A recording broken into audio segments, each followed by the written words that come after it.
150 kilometre বল করেছে, short pitch বলে সবাই ব্যাকফুটে খেলতে বাধ্য হয়েছে এবং কেউ কেউ একটু আনকমফোর্টেবল ফিল করেছে। ইটস এ গ্রেট ফিলিং যে আমাদের একজন ফাস্ট বোলার ওয়েস্ট ইন্ডিজে, যেখানে কালচারই হচ্ছে ফাস্ট বোলিং, সেখানে গিয়ে কাজটা করতে পেরেছে। আমরা প্রথম ইনিংসে খুব ভালো ব্যাটিং করিনি, তারপরেও যেভাবে ম্যাচে ফিরে এসেছি, আওয়ার টিম হ্যাজ শোন দেয়ার ক্যারেক্টার। নয়তো কিন্তু ওরা আমাদের স্কোরকে ছাড়িয়ে যেত, হয়তো ওরা 150-200 রানের লিড নিত এবং আমরা মুখ থুবড়ে পড়ে যেতাম। সেটা হতে দেয়নি আমাদের দল। 9 রানার লিড করেছে, বাকি অন্যরাও কিন্তু পাশাপাশি থেকে, যে তাসকিন বলি, তাইজুল বলি, হাসান বলি, এরা সবাই কন্ট্রিবিউট করেছে। থ্যাঙ্কফুলি একটা ইয়াং ছেলে ওয়েস্ট ইন্ডিজের মতো জায়গায় গিয়ে 150 কিলোমিটার বল করেছে, শর্ট পিচ বলে সবাই ব্যাকফুটে খেলতে বাধ্য হয়েছে এবং কেউ কেউ একটু আনকমফোর্টেবল ফিল করেছে। ইটস এ গ্রেট ফিলিং যে আমাদের একজন ফাস্ট বোলার ওয়েস্ট ইন্ডিজে, যেখানে কালচারই হচ্ছে ফাস্ট বোলিং, সেখানে গিয়ে কাজটা করতে পেরেছে। So so thanks to him. তো আমার মনে হয় যে এখনও ক্যারেক্টার দেখানোর প্রয়োজন আছে।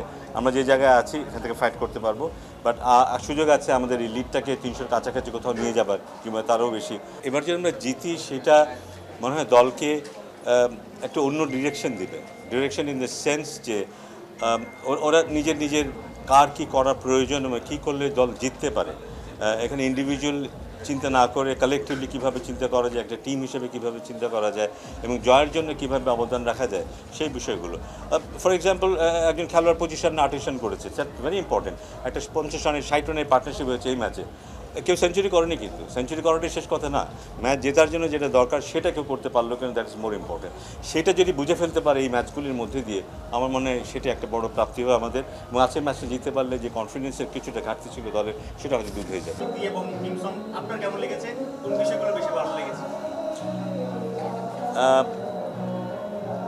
আমাদের প্রধান উপদেষ্টার সরাসরি এত বেশি ইনভলভমেন্ট আছে, কারণ সেই কারণেই কিন্তু এই মাত্রায় বিপিএলটা এসছে, কিন্তু সেই কারণেই কিন্তু আমরা সবাই সাহস পেয়েছি এবং আমরা অনেক বড় করে দেখার একটা সুযোগ পাচ্ছি। কিন্তু নাহলে হয়তো কিছু অনুষ্ঠান হতো, তারপর খেলা চলে যেতাম আমরা।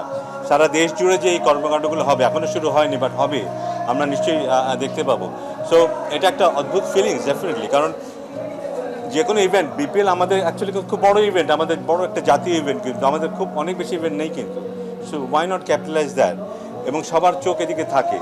তো সেটাকে কাজে লাগিয়ে আমরা যদি শুধু খেলা না, খেলার মাঠে বাইরেও এটা ইতিবাচক প্রভাব এটা ফেলতে পারি, ওয়াই নট। এবং সেটাই চেষ্টা থাকবে, সেটাই আমাদের উদ্দেশ্য থাকবে এবার। এবং অবশ্যই জন্য চিফ অ্যাডভাইজার আমাদের প্রফেসর ইউনুসকে অসংখ্য ধন্যবাদ, যিনি আমাদেরকে সময় দিয়েছেন এবং আমাদের পাশে আছেন। গ্রাফিটি আমাদের সবার চোখ কেড়েছে কিন্তু এবার, আমরা সারা শুধু আমাদের না, সারা পৃথিবীতে, সারা ঢাকা শহর জুড়ে, সারা বাংলাদেশ জুড়ে আমরা যেভাবে গ্রাফিটি দেখেছি, সেটাকে ধরে রাখাটা আমাদের দায়িত্ব এবং সেটার প্রয়াসই আমরা দেখেছি এখানে।